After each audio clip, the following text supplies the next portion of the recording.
L'aigle ne perdit jamais plus de temps que lorsqu'il consentit à recevoir les leçons du corbeau. Je me souviens qu'il faut observer, tel un corbeau, à l'affût et en constante observation de son milieu pour anticiper le futur.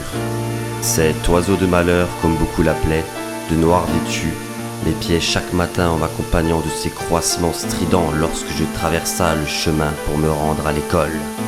Jusqu'à cette journée qui commença par un cours d'allemand. Je n'aimais pas cette langue pour tout vous dire. Sûrement parce que j'étais mauvais, je dois l'avouer. Malgré mon piètre niveau, je restais studieux et attentif durant 7 heures.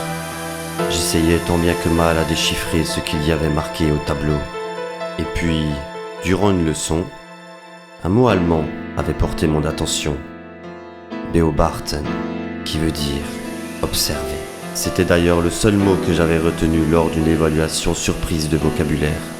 Je retenais plus facilement les mots qui étaient en accord avec mes actions.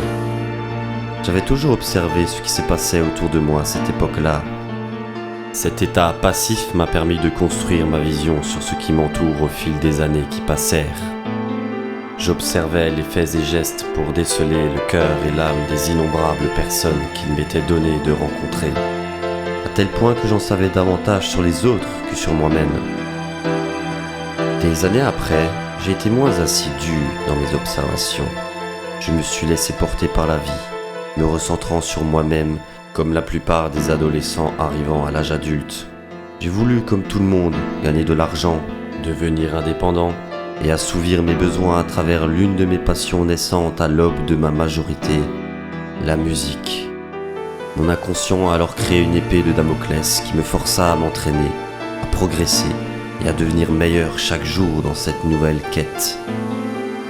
C'était une véritable course contre la montre envers moi-même pour avancer et franchir les paliers qui ont nourri mon expérience.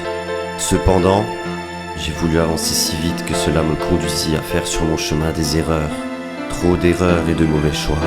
Je compris alors que ma passivité à observer et à analyser aurait pu m'éviter ces souffrances et ainsi faire de bien meilleurs choix. De quoi ai-je manqué ? D'équilibre, oui. Voilà ce qu'il aurait fallu. Tel le corbeau qui observe autour de soi, on doit nous aussi s'en inspirer pour prendre chaque jour la meilleure décision.